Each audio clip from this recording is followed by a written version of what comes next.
The MaxVac SV1 170 MBS is an M-class industrial vacuum that does not require external power.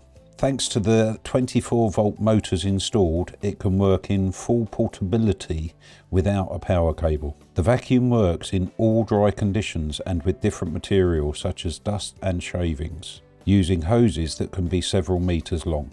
The filter can be customized to a specific application. The vacuum is supplied as standard with anti-static filters to prevent electrostatic charges, Nomex to withstand high temperatures, and Teflon coated to work with varied materials. And with the PTFE nanotechnology, the vacuum will work with the most difficult dust. Equipped with a manual filter cleaning system, the filter can be shaken easily and effectively with the lever on top of the vacuum. The sturdy container is fitted with a release system which allows the operator to collect the vacuumed materials and conveniently dispose of them. To facilitate handling the container, there are 4 caster wheels mounted on reinforced supports so that it can be easily handled even when it contains several kilograms of material.